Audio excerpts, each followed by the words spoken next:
Torino's hands trembled as he held his daughter Emma's limp body, her 16-year-old frame frighteningly small in his arms. The paramedics had already loaded her into the ambulance, but the image of finding her unconscious on her bedroom floor would be seared into his memory forever. I found my teenage daughter unresponsive in her room, an empty pill bottle beside her, he had told the 911 operator, panic clawing at his throat as he performed CPR until help arrived. The paramedics worked frantically, pumping life back into Emma's failing body while Bobby followed the ambulance to St. Mary's Hospital, his mind racing between terror and rage. At 52, Bobby Torino was not a man easily shaken. 20 years in the Army Rangers had taught him to compartmentalize fear, and his subsequent success building Torino Construction from nothing into a $50 million empire had only hardened his resolve. But watching his only child fight for her life shattered something fundamental inside him. Dr. Martinez emerged from the emergency room after what felt like an eternity. "She's stable," he said, and Bobby felt his knees nearly buckle with relief. "But Mr. Torino, we need to talk. The contents of this bottle." The doctor held up the prescription bottle Emma had apparently emptied. "It's not what's on the label. Detectives are on their way." Bobby's wife Cynthia, who had arrived 20 minutes after him claiming she'd been at her book club, turned pale when the police walked through the hospital doors. Detective Ray Kowalski, a heavy-set man with tired eyes, examined the pill bottle with latex gloves. "These pills are digoxin," Detective Kowalski explained. "Heart medication. But the label says they're Emma's anxiety medication, lorazepam. Someone switched them." Bobby studied his wife's face as the detective spoke. In their 22 years of marriage, he'd learned to read Cynthia's tells, the way she pressed her lips together when lying, how her left eye twitched when she was nervous. Both were happening now. "Who has access to Emma's medication?" the detective asked. "Just family," Cynthia said quickly. "Bobby, myself, and—" She paused. "Dr. Holbrook prescribed them. He's been treating Emma for anxiety since the divorce papers." She caught herself too late. Bobby's blood ran cold. "What divorce papers?" The detective looked between them, sensing the sudden tension. Cynthia's face went white. I meant to tell you. I filed last week. I was going to."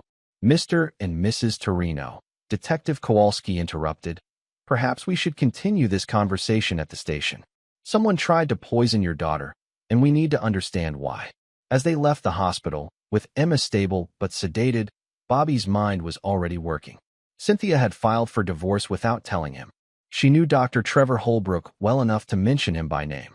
And now someone had switched Emma's anxiety medication prescribed by that same doctor, with heart medication that could have killed her. The pieces were falling into place, but Bobby needed more information before he acted. In the Rangers, he'd learned that the best soldiers were patient soldiers. The ones who survived weren't the bravest, they were the smartest. His phone buzzed with a text from his business partner and former Army buddy, Mike Vasquez. "Heard about Emma. Whatever you need, brother." Bobby typed back, "Meet me at the office tomorrow. Bring your investigation contacts." As he drove home behind Cynthia's Mercedes, Bobby's jaw clenched. If his wife was involved in what happened to Emma, if she had endangered their daughter's life, he would make sure she paid a price that would haunt her for the rest of her days. Bobby Torino didn't forgive betrayal. He never had, and he never would. Chapter 2, The Soldier's Mind. Bobby sat in his home office at 3 a.m., staring at the empty space where Cynthia's wedding photo used to be. She'd removed it sometime in the past week, along with several other family pictures. The signs had been there, but he'd been too focused on expanding his business into the Seattle market to notice his own house crumbling. His background made him uniquely qualified for what was coming. Born in Boston to a construction worker father and a nurse mother, Bobby had learned early that the world was divided into those who fought for what they wanted and those who let others take it from them. His father's early death in a workplace accident when Bobby was 15 had cemented that philosophy. The Army had refined it. 2 tours in Afghanistan, a Bronze Star, and enough close calls to fill a morgue had taught Bobby that survival meant thinking 3 steps ahead of your enemy. When he'd left the service and used his veterans' benefits to start Torino Construction, he'd applied the same principles to business. By the time he was 40, he owned 3 concrete plants, employed 200 people, and had enough political connections to bid on major city contracts. His phone rang, interrupting his thoughts. "Mike, can't sleep either?" Mike Vasquez's voice was gravelly from cigarettes and too many late nights. I've got our guy standing by. Jimmy Chun works private security now, but used to do intelligence for the Bureau. He can have everything you need by noon. Everything. Bank records, phone logs, surveillance if needed. This stays between us, Bobby. No questions asked. Bobby closed his eyes. Emma could have died, Mike. I know, brother. That's why we're going to find out who did this. After hanging up, Bobby walked through his house, a 4,000-square-foot colonial in Belmont's most exclusive neighborhood. Cynthia had chosen every piece of furniture, every color scheme, every decorative accent. He'd paid for it all without question, working 16-hour days to give her the life she wanted. In their bedroom, he opened her jewelry box and found it nearly empty. Her grandmother's pearls, the diamond tennis bracelet he'd bought her for their 10th anniversary, even the modest engagement ring he'd scraped together money for when they were both 25, all gone. She'd been planning this for months. The next morning, Bobby met Mike at Torino Construction's main office in Cambridge. The business occupied a renovated warehouse with plate glass windows overlooking the Charles River. Bobby had built it to impress, but today the view meant nothing. Jimmy Chun arrived precisely at noon, carrying a manila folder and a laptop. He was smaller than Bobby expected, with wire-rimmed glasses and the precise movements of someone who lived in details. Your wife filed for divorce 8 days ago. Jimmy began without preamble. She's claiming irreconcilable differences and asking for half of everything, plus alimony. Her lawyer is Peterson, Bradford and Associates, expensive divorce specialists. How's she paying for them? Bobby asked. That's where it gets interesting. Jimmy opened his laptop. 3 months ago, she opened a checking account at Harbor Bank. She's deposited $47,000 in the past 2 months, all in cash. Mike leaned forward. Where's that money coming from? Still working on that. But I can tell you about Dr. Trevor Holbrook. Jimmy pulled out a photograph. 48 years old, cardiac specialist at Massachusetts General. Divorced 2 years ago, paying heavy alimony to his ex-wife. He's been treating Emma for anxiety since February. Bobby studied the photo. Holbrook was handsome in a polished way, silver-haired, expensive suit, the kind of man who looked comfortable at country clubs and charity galas. Everything Bobby wasn't. Emma's anxiety started in February? Bobby asked. According to her medical records, yes. First appointment was February 14th. Valentine's Day. Bobby felt his jaw clench. What else? Your wife's been having lunch with Dr. Holbrook every Wednesday for the past 3 months. Always at expensive restaurants. Always charged to his credit card. Last Wednesday, they spent 2 hours at the Ritz-Carlton. That's the day before Emma. Mike started. Got poisoned, Bobby finished. Someone wanted my daughter dead or close to it. Jimmy closed his laptop. There's more, but I need another day to confirm it. Mr. Torino, whatever you're planning, be careful. These people are playing for keeps. After Jimmy left, Bobby sat alone with Mike in his office. Through the windows, construction crews were working on the new waterfront development, another multi-million-dollar project Bobby had secured through years of careful relationship building. What are you thinking, brother? Mike asked. Bobby was quiet for a long moment. Remember Kandahar? That Taliban commander who kept hitting our supply convoys. Mahmoud. You spent 3 weeks learning his patterns before we took him out.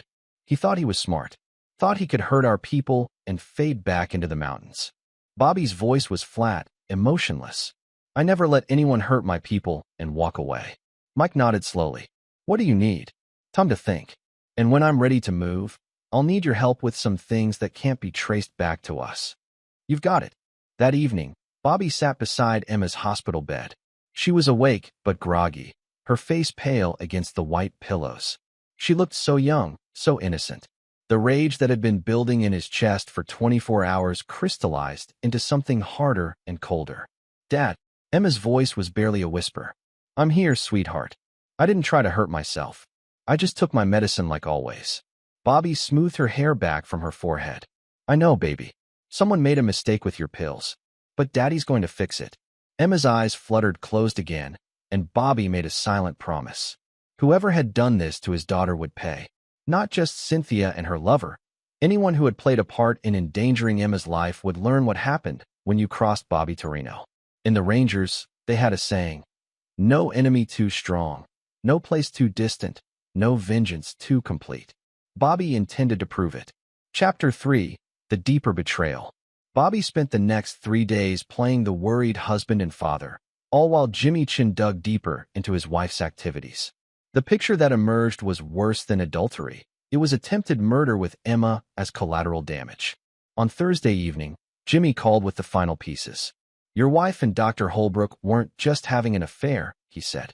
"They were planning to kill you."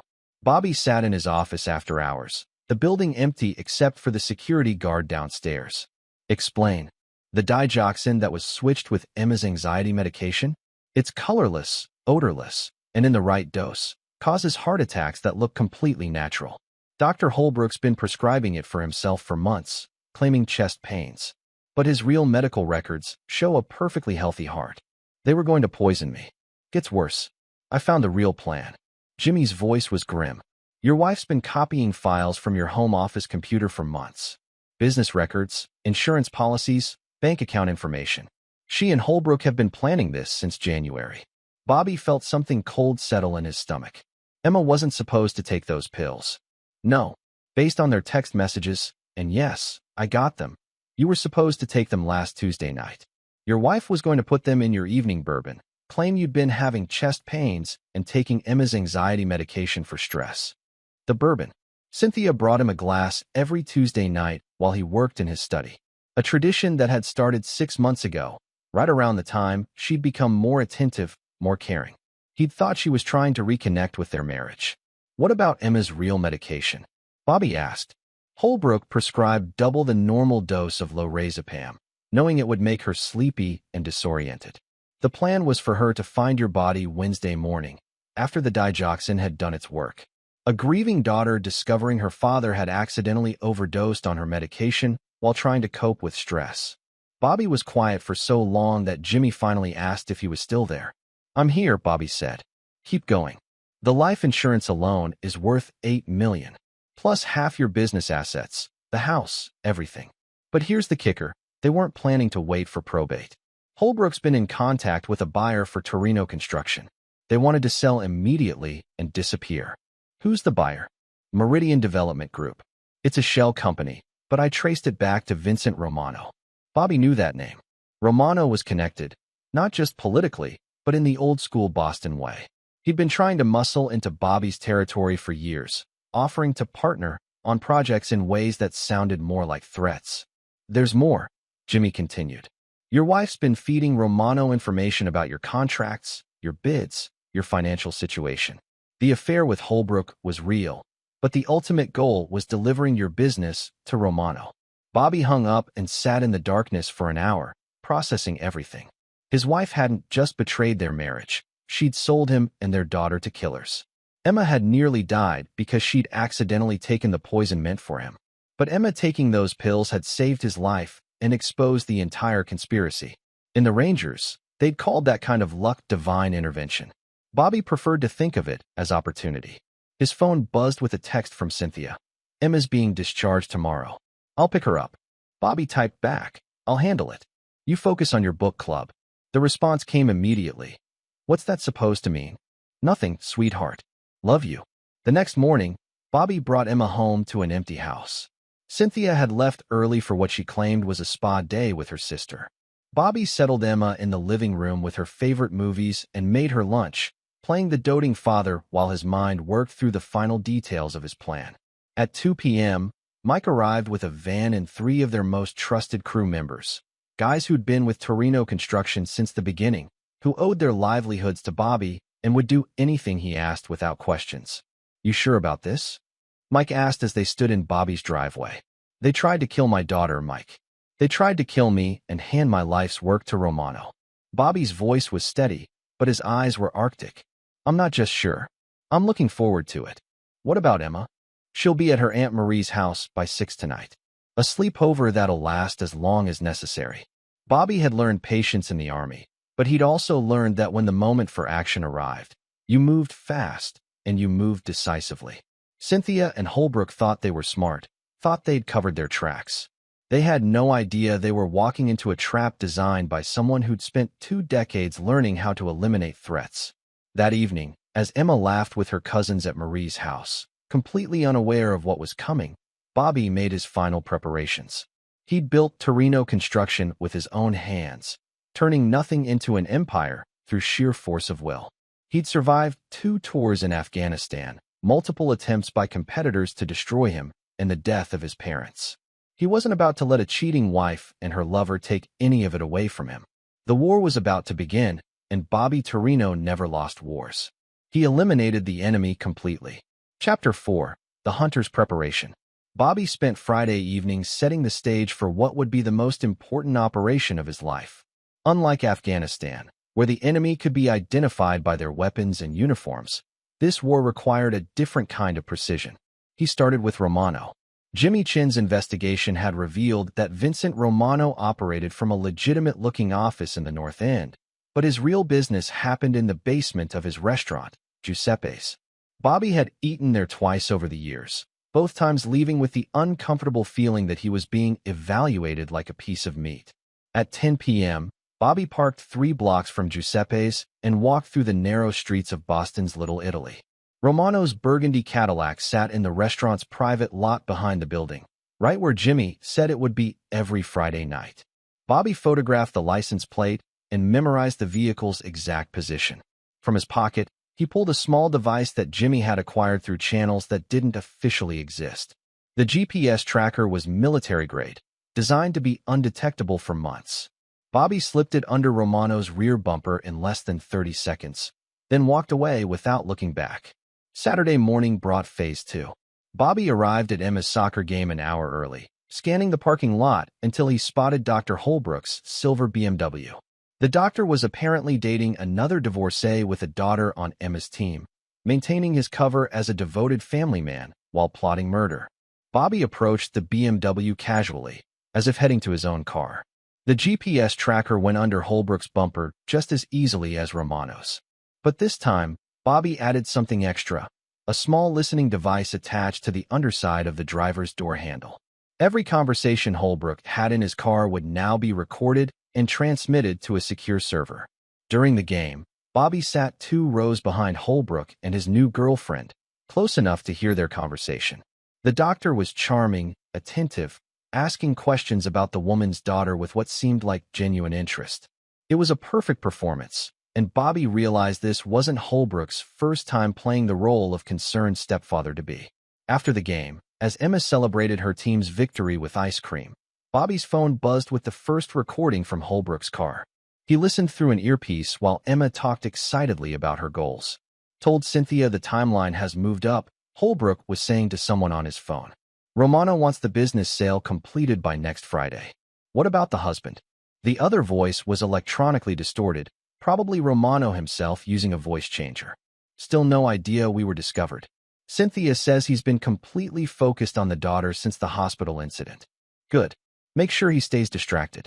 Once the papers are signed, you can handle the cleanup however you want. Cleanup. Bobby's jaw tightened. They were still planning to kill him, even after Emma's accident had exposed their original plan. That evening, Bobby called Mike. I need you to arrange a meeting with Romano. Tell him I'm ready to discuss a partnership on the waterfront project. Bobby, that's exactly what he's been waiting to hear for 3 years. He'll take the meeting. When? Tuesday night. Giuseppe's restaurant, after closing. Tell him I want privacy for our discussion. Mike was quiet for a moment. You're walking into the lion's den.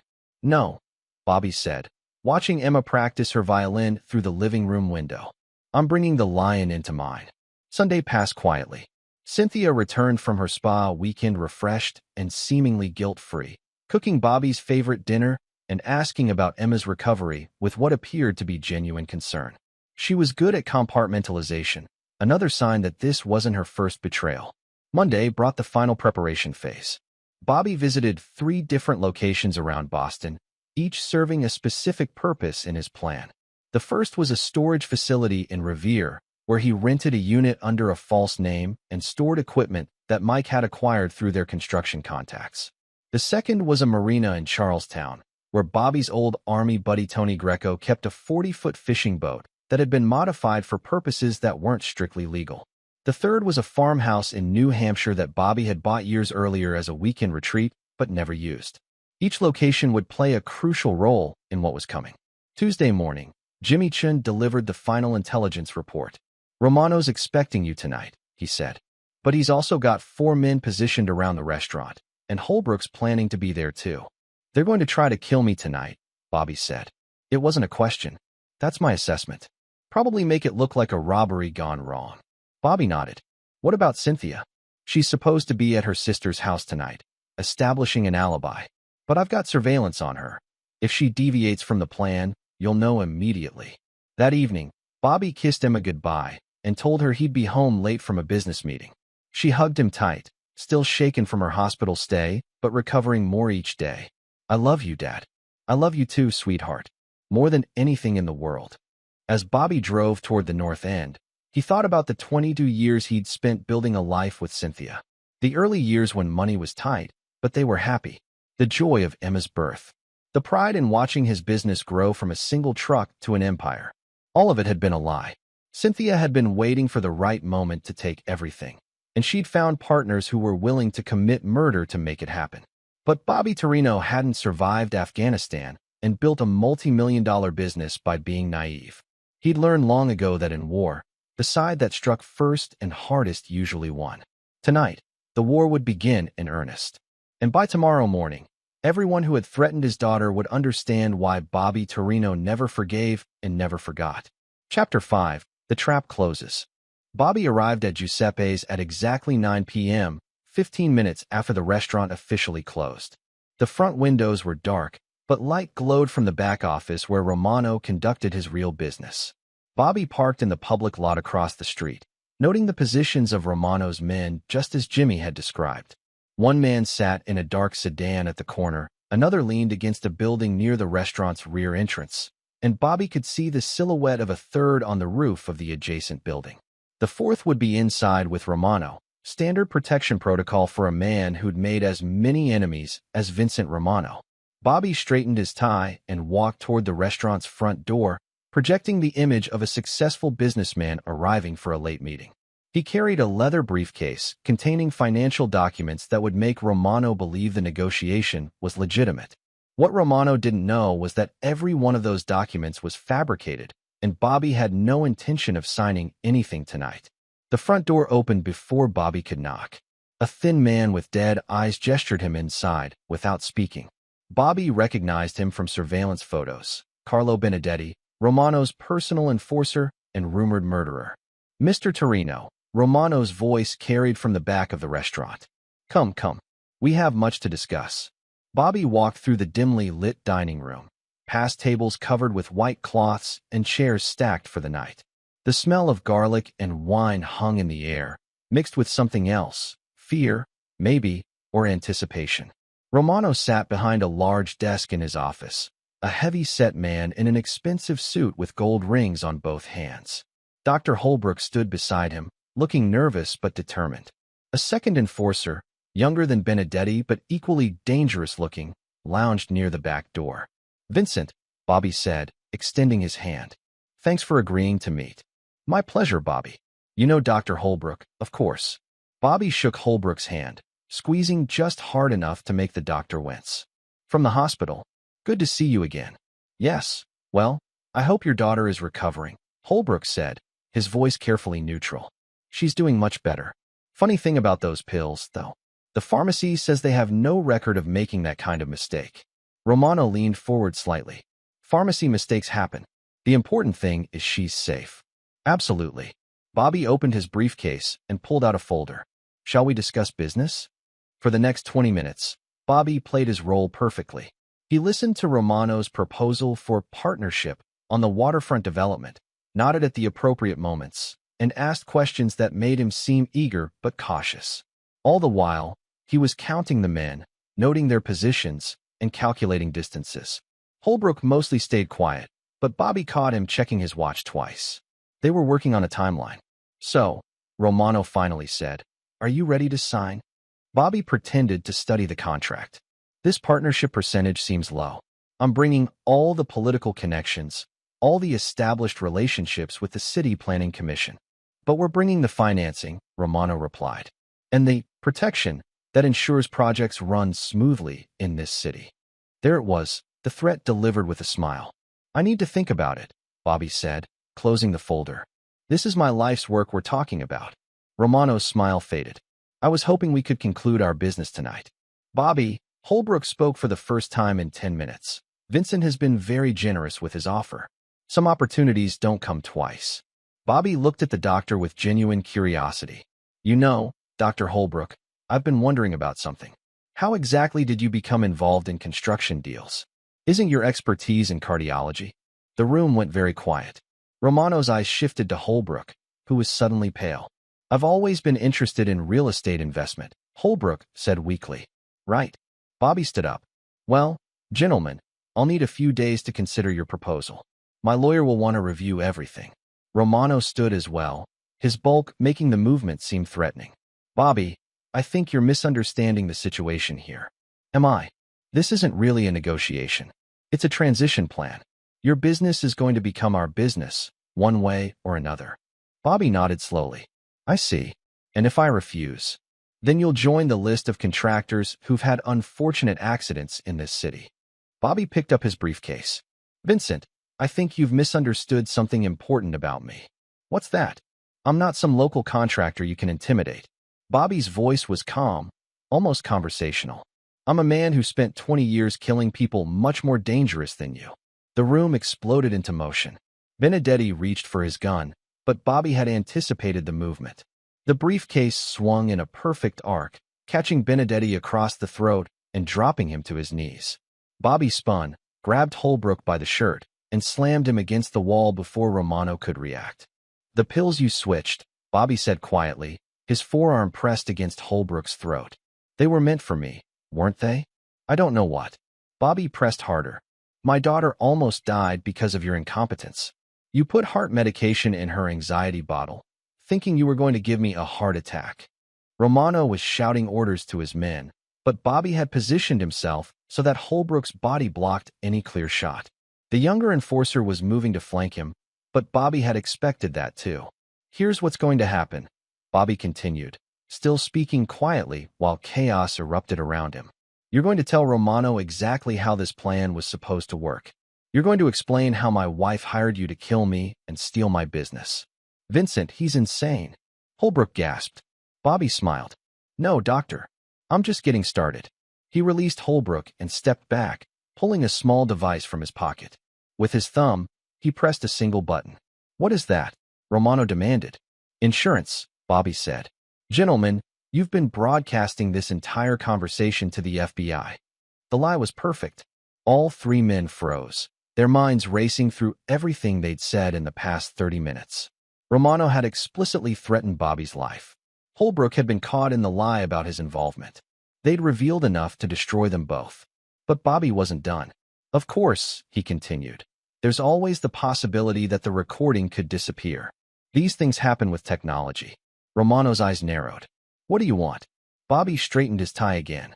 I want you to understand who you're dealing with. I want you to know that I know everything. About the murder plot, about Cynthia, about your plans for my business. He walked to the door, stepping over Benedetti, who was still gasping on the floor. I'll be in touch soon, Vincent.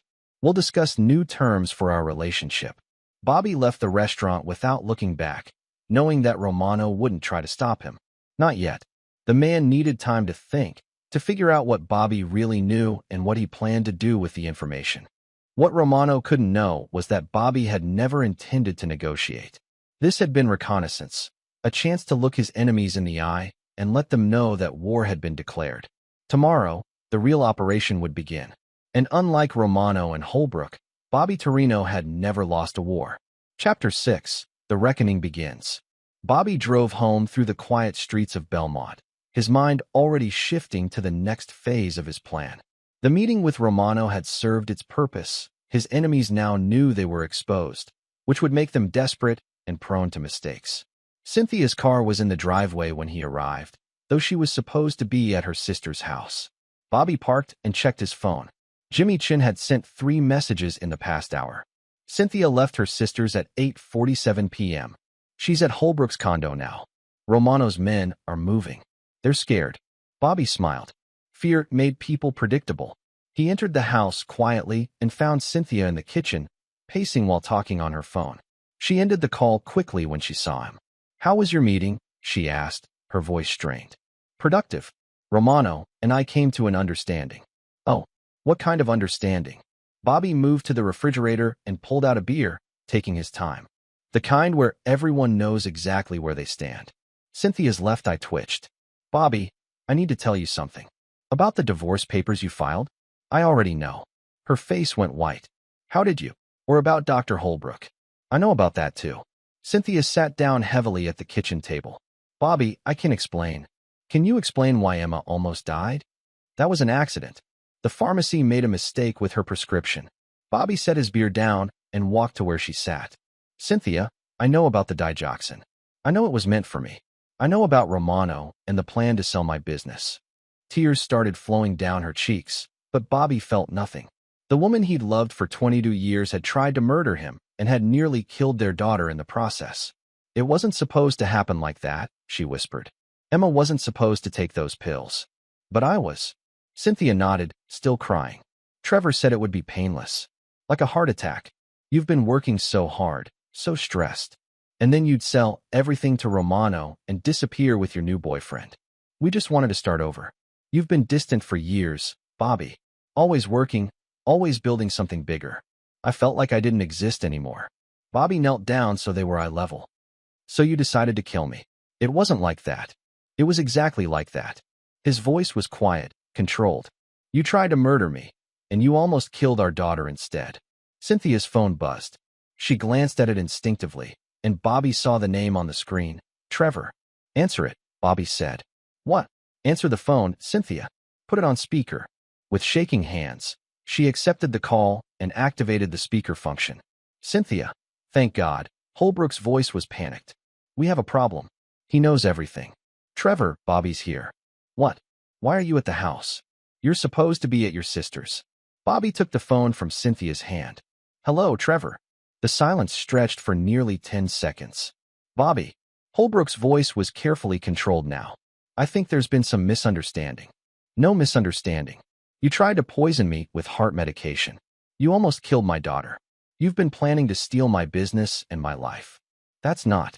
I was at Giuseppe's tonight, Trevor. Vincent and I had a long talk. He's very disappointed in how you've handled things. Another silence. Then, what do you want? I want you to pack a bag and meet me at the Charlestown Marina in 1 hour. Pier 17. Come alone. I'm not going anywhere. Trevor, you have two choices. You can meet me at the marina, or I can call Detective Kowalski and tell him I have evidence that you and my wife conspired to murder me using pills you prescribed illegally. Bobby could hear Holbrook breathing heavily through the phone. You can't prove any of that. I can prove all of it. I have recordings, financial records, surveillance footage.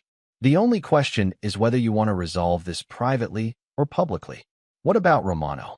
Vincent and I are going to have our own conversation. Right now, I'm focused on you. After another long pause, Holbrook agreed to the meeting. Bobby ended the call and turned back to Cynthia, who was staring at him with something between fear and recognition. I've never seen you like this, she said quietly. You've never tried to kill me before. What are you going to do? Bobby finished his beer and set the empty bottle on the counter. I'm going to make sure you understand the consequences of your choices. He walked toward the door, then turned back. Cynthia, you need to know something. I spent 20 years in the army learning how to eliminate threats to the people I protect. Tonight, you became a threat to Emma. Bobby, please. I'll be back before morning. Pack whatever you can carry. When I return, I don't want to find you here. Where am I supposed to go? That's not my problem anymore. Bobby left his wife crying at the kitchen table and drove toward Charlestown. The marina was dark except for security lights that cast long shadows between the piers. Bobby parked near Pier 17 and walked to where Tony Greco's boat was moored. Tony was waiting for him, a stocky man with graying hair and arms covered in military tattoos. They'd served together in Afghanistan and had saved each other's lives more than once. You sure about this, Bobby? Someone tried to kill my daughter, Tony. They were going to steal everything I've built and hand it over to Romano. Tony nodded. What do you need? A conversation with Dr. Holbrook. Somewhere private where we won't be interrupted. How private? Bobby looked out at the dark water of Boston Harbor.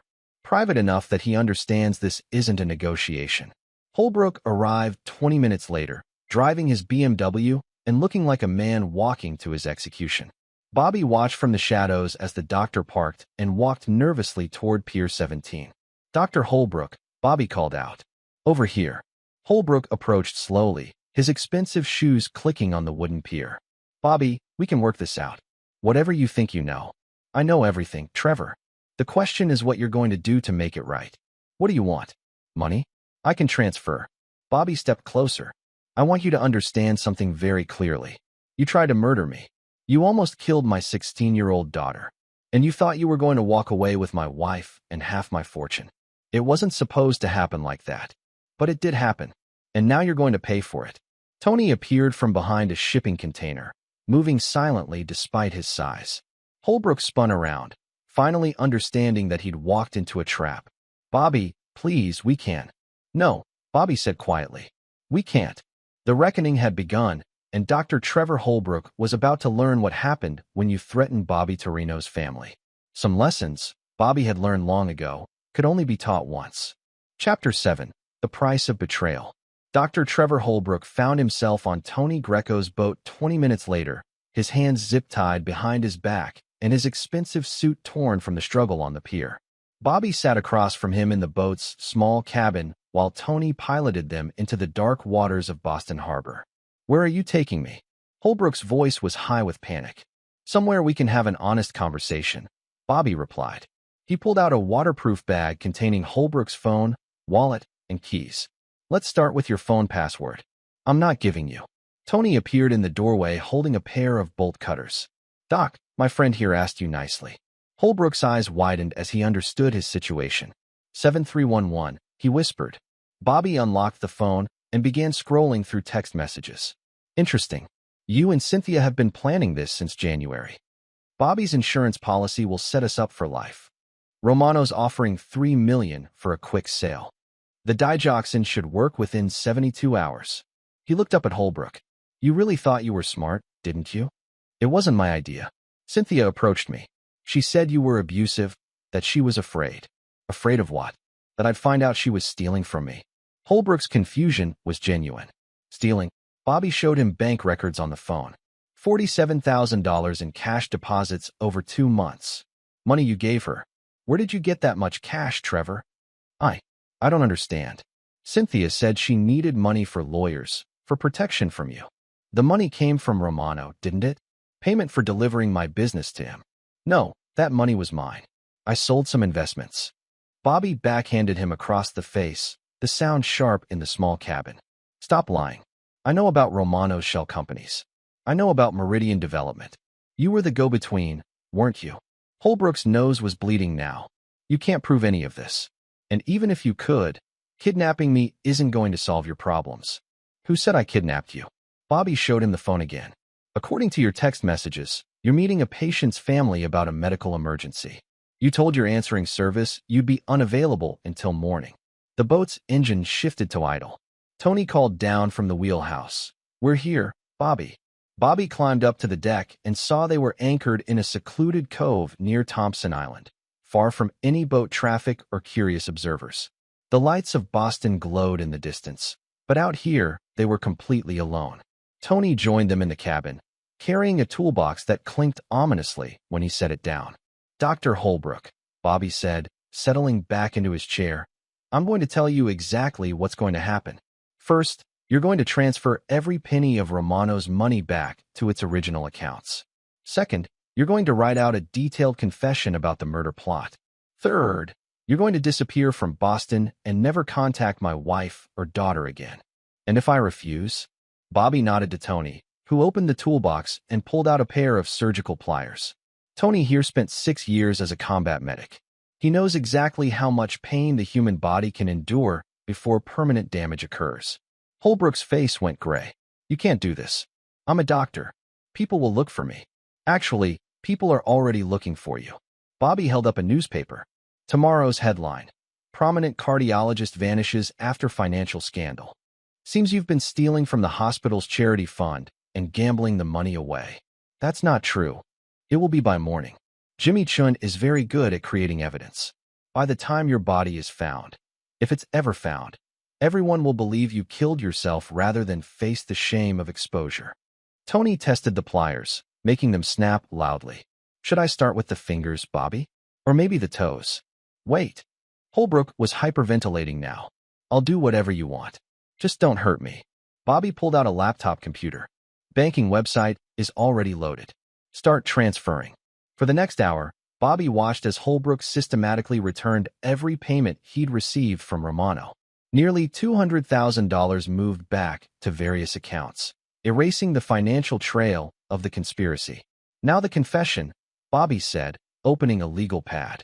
Holbrook wrote out everything. The original murder plan, Romano's involvement, Cynthia's role in gathering intelligence about Bobby's business. His handwriting shook, but every detail was clear and comprehensive. There's one more thing, Bobby said when Holbrook finished writing. You're going to call Romano and tell him the plan is moving forward. Tell him I've agreed to sell, and we're meeting tomorrow night to finalize everything. He'll know something's wrong. Then you better be convincing. Because if Romano doesn't believe you, Tony's going to start removing pieces of you until your story improves. Holbrook made the call, his voice steady despite the circumstances. He told Romano that Bobby had been convinced by their meeting at Giuseppe's and was ready to sign the papers. They arranged to meet at Romano's warehouse in East Boston the following evening. Perfect, Bobby said when the call ended. Romano thinks he's won. He'll be relaxed, confident, maybe even bring fewer guards than usual. What happens to me now? Holbrook asked. Bobby studied him for a long moment. That depends on how well you follow instructions. You're going to drive to Logan Airport and take the first flight to anywhere that isn't Boston. You're going to start a new life somewhere far away, and you're never going to contact anyone from your old life again. And if I refuse, then Tony here is going to feed you to the lobsters, piece by piece. Holbrook looked into Bobby's eyes and saw no mercy, no hesitation. This wasn't a bluff or an empty threat.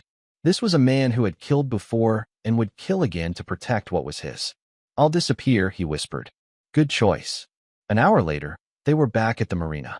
Bobby watched as Holbrook drove away, knowing the doctor would keep his word. Men like Holbrook were cowards at heart. They could plot and scheme in the shadows, but when confronted with real consequences, they folded immediately. Bobby called Jimmy Chun as he drove home. Holbrook's handled. How are we looking for tomorrow night? Romano's expecting you at the warehouse at 9 p.m. I've got blueprints, security camera locations, everything you need. What about the other problem? Your wife checked into the Marriott downtown 2 hours ago. She used her credit card, so she's not trying to hide. Bobby almost felt sorry for Cynthia. She still didn't understand what was coming. She thought this was about divorce and adultery, property division, and custody arrangements. She had no idea that Bobby Torino was about to teach her the same lesson he'd taught Dr. Holbrook. When you threatened his family, you paid a price that would haunt you for the rest of your life. Tomorrow night, Vincent Romano would learn that lesson too. And after that, Bobby's war would finally be over. Chapter 8. The Final Gambit. Bobby spent Friday morning at Emma's school, watching her perform in the spring concert. She played violin in a Mozart piece, her face serious with concentration, completely unaware that her father was planning to eliminate the last threats to their family that evening. After the concert, Bobby took Emma to lunch at her favorite restaurant. Dad, you seem different lately, Emma said as they shared a plate of nachos. Different how? I don't know. Calmer, maybe? Like you're not worried about work anymore. Bobby smiled. I've been making some changes. Simplifying things. Good. Mom says you work too much. What else does Mom say? Emma looked uncomfortable. She says you guys might get divorced. Is that true? Bobby chose his words carefully. Your mother and I are having some problems, sweetheart. But whatever happens between us, nothing changes how much I love you. Will I still live with you? Always. No matter what happens, you and I are a team. That afternoon, Bobby made his final preparations. He met Mike at the construction office to review the evening's plan one last time. You sure about this? Mike asked, spreading blueprints across Bobby's desk. Romano's going to have at least 6 men with him. I'm counting on it. The more people who witness what happens, the clearer the message becomes. And you're really going to walk in there alone? Bobby smiled. I won't be alone.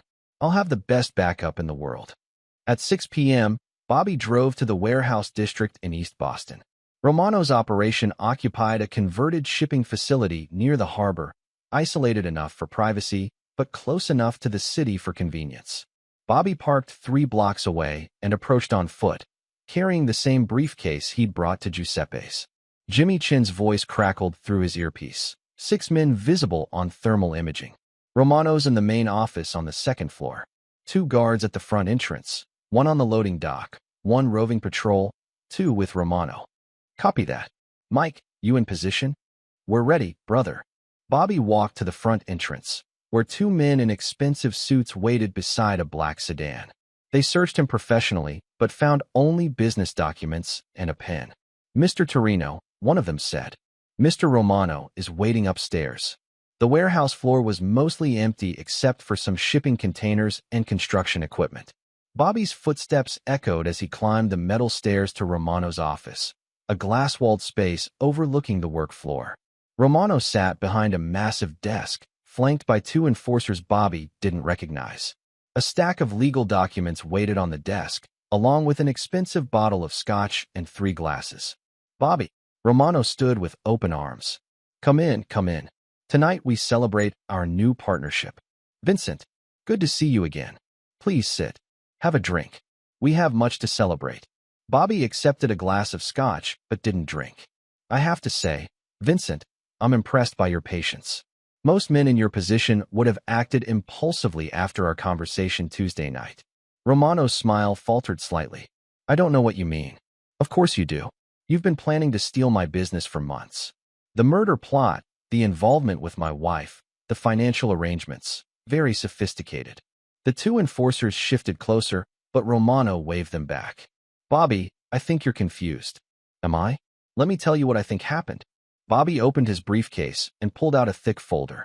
You approached Dr. Holbrook months ago, knowing he was treating my daughter. You offered him money to help eliminate me and create an opportunity to acquire my business cheaply. That's ridiculous. Holbrook seduced my wife and convinced her to gather intelligence about my operations. Together, they planned to poison me with heart medication, make it look like a stress-induced heart attack. Romano's face was stone now. Even if that were true, you can't prove any of it. Bobby smiled. Actually, I can. He pulled out a digital recorder and pressed play. Romano's own voice filled the office. Once the papers are signed, you can handle the cleanup however you want. The recording continued for several minutes, capturing Romano's explicit instructions about killing Bobby and disposing of evidence. By the time it finished, Romano's face was flushed with anger. That recording is inadmissible, Romano said. Illegally obtained. I'm not planning to use it in court, Vincent. Bobby stood and walked to the window overlooking the warehouse floor. Below, he could see the 2 guards at the front entrance, just as Jimmy had described. You know what I learned in Afghanistan? Bobby continued. The enemy always makes the same mistake. They think violence is about anger, about losing control. But real violence, effective violence, is about precision. Romano nodded to his men, who began reaching for their weapons. Bobby didn't seem to notice. For example, Bobby said, you have 6 men here tonight.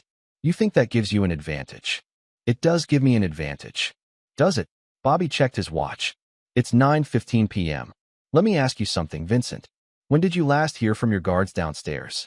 Romano's confidence wavered. He pulled out his phone and speed-dialed a number. No answer. He tried another number, then another. Problem with your security?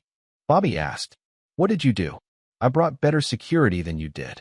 The lights in the warehouse suddenly went out, plunging everything into darkness except for the emergency lighting. Through the office windows, Bobby could see figures moving across the warehouse floor, shadows with military precision, advancing toward the stairs. You see, Vincent, you made a fundamental error in judgment. You thought you were dealing with a local contractor who could be intimidated or eliminated like any other business rival. Romano's men had their guns out now, but they were facing the wrong direction, focused on Bobby instead of the real threat approaching from below. But I'm not a contractor, Bobby continued, his voice calm in the darkness. I'm a soldier, and I brought my unit with me. The office door exploded inward. Mike Vasquez entered first, followed by Tony Greco and 4 other men Bobby had served with in Afghanistan. All of them wore black tactical gear and carried military-grade weapons. Romano's enforcers tried to react, but they were facing trained killers who had survived multiple combat tours. The fight was over in seconds. Vincent Romano, Bobby said as Mike zip-tied Romano's hands behind his back. You're under citizen's arrest for conspiracy to commit murder. You can't do this. Actually, I can. You see, while you were planning to kill me, I was documenting everything. Financial records, recorded conversations, witness statements from Dr. Holbrook. Everything the FBI needs to put you away for life. Bobby pulled out his phone and dialed a number. Detective Kowalski, this is Bobby Torino. I have Vincent Romano and evidence of his conspiracy to commit murder. We're at his warehouse in East Boston. As they waited for the police to arrive, Bobby sat in Romano's chair and looked out at his former enemies, now tied up and facing federal charges. There's one more thing you should know, Vincent, Bobby said. This was never about business. This was about my daughter. You see, when you tried to kill me, you almost killed her instead. And I don't forgive people who threaten my family. Romano stared at him with a mixture of hatred and fear. This isn't over. Bobby smiled. Yes, it is. 20 minutes later, Detective Kowalski arrived with a team of federal agents. By midnight, Romano and his entire organization were in custody, charged with conspiracy, attempted murder, and a dozen other federal crimes. Bobby's war was finally over, but he still had one last conversation to have. Chapter 9, The Reckoning's End. Bobby found Cynthia at the Marriott Hotel bar at 1 a.m., drinking wine alone and staring at her phone. She looked up when he approached, and he saw something in her eyes he'd never seen before, genuine fear. Hello, Cynthia. Bobby. Her voice was barely a whisper. I heard about Romano on the news. And Trevor. They're saying he disappeared. Bobby sat across from her in the empty lounge. Trevor's alive. He's starting a new life somewhere far from Boston. As for Romano, he'll be spending the rest of his life in federal prison. And me? Bobby studied his wife of 22 years. Even now, even after everything, part of him remembered the young woman he'd fallen in love with. But that woman had died the moment she decided to murder him. That depends on you, he said finally. What do you mean? Bobby pulled out a legal document and placed it on the table between them. This is a settlement agreement. You'll get $2 million and the house in Vermont. In exchange, you'll give up all claims to my business, our home in Belmont, and any future alimony. Cynthia stared at the papers. $2 million? Bobby, I'm entitled to half of everything. You're entitled to nothing. You tried to murder me, Cynthia. You almost killed our daughter. I could have you arrested right now. You can't prove. Bobby placed a digital recorder on the table. This contains your confession from last night. You admitted to the entire murder plot. Cynthia's face went white. That was a private conversation between husband and wife. Massachusetts is a one-party consent state. I can record any conversation I'm part of. Bobby leaned forward. But here's what I'm really offering you. The chance to walk away with something instead of nothing. What about Emma? Emma will live with me. You can have supervised visitation every other weekend, assuming you stay clean and sober. Tears were flowing down Cynthia's cheeks now. Bobby, please. I know I made mistakes, but we can work through this. We can go to counseling. We can. No. His voice was final. You made your choice when you decided to kill me. Now you live with the consequences. I never wanted you dead. I just wanted out. Trevor convinced me it was the only way. Trevor convinced you? Or did you convince yourself? Bobby stood up. It doesn't matter anymore. Sign the papers, Cynthia. Take the money and start over somewhere else. And if I refuse? Bobby's smile was cold. Then Detective Kowalski gets the recording of your confession, along with evidence of your role in the conspiracy. You'll be charged as an accessory to attempted murder and spend the next 20 years in prison. Cynthia stared at the settlement agreement for a long time. Finally, she picked up the pen and signed her name. I want you to know something, she said as Bobby collected the papers. I did love you once. I know. That's the only reason you're walking out of here instead of being carried out. Bobby left his ex-wife crying at the hotel bar and drove home to Belmont. The house was quiet, Emma asleep upstairs, unaware that her family had been permanently changed. In his study, Bobby poured himself a bourbon and sat behind his desk, looking out at the garden Cynthia had spent years cultivating. By tomorrow, she'd be gone, and he'd have to explain to Emma why her mother wouldn't be coming home. His phone buzzed with a text from Mike. It's over, brother. Romano and his entire crew are looking at life sentences. You did it. Bobby smiled. In Afghanistan, mission success was measured by objectives achieved and threats eliminated. By that standard, this operation had been a complete victory. Vincent Romano would never threaten anyone again. Dr. Trevor Holbrook had vanished into exile, his medical license revoked, and his reputation destroyed. Cynthia was effectively banished from their lives, left with enough money to survive, but stripped of everything else she'd tried to steal. Most importantly, Emma was safe. She would grow up knowing that her father would always protect her, no matter the cost. 6 months later, Bobby stood in the same study, watching Emma practice violin through the window. The divorce had been finalized, Romano's trial had ended with a life sentence, and Bobby's business was stronger than ever. Word had spread through Boston's criminal underworld about what happened to people who threatened Bobby Torino's family. Nobody would ever make that mistake again. Emma knocked on his door and entered carrying a cup of hot chocolate. "Dad, I have something to ask you." "What is it, sweetheart?" "Mom called today. She wants me to visit her in California." Bobby set down his papers. Cynthia had moved to San Diego with her settlement money, as far from Boston as she could get while staying in the United States. This was the first time she tried to contact Emma directly. "What did you tell her?" "I said I'd think about it. But honestly, Dad, I don't really want to see her." "Why not?" Emma was quiet for a moment. "Because I remember that night at the hospital. I remember how scared you were, how angry you got when the police said someone had switched my pills. And I remember how Mom acted, like she was surprised, but not really surprised, you know." Bobby felt a surge of pride. His daughter was smarter than he'd given her credit for. "You don't have to see her if you don't want to," he said. "But Emma, I want you to understand something. Your mother made some very bad choices, but that doesn't mean you can't love her or forgive her someday. Can you forgive her?" Bobby thought about that question for a long time. "No," he said finally. "I can't. But you're different than me, sweetheart. You don't have to carry the same anger I do." Emma nodded, understanding more than most 16-year-olds would. "Dad, can I ask you something else?" "Anything. Are you happy?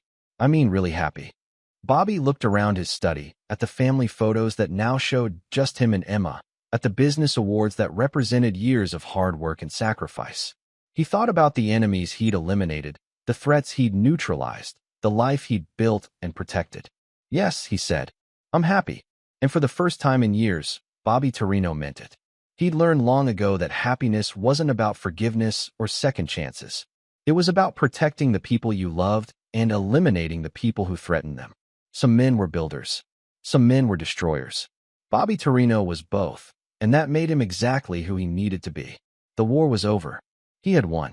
And unlike his enemies, Bobby Torino never forgot the cost of crossing him. This is where our story comes to an end.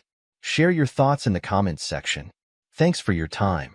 If you enjoy this story, please subscribe to this channel. Click on the video you see on the screen, and I will see you there.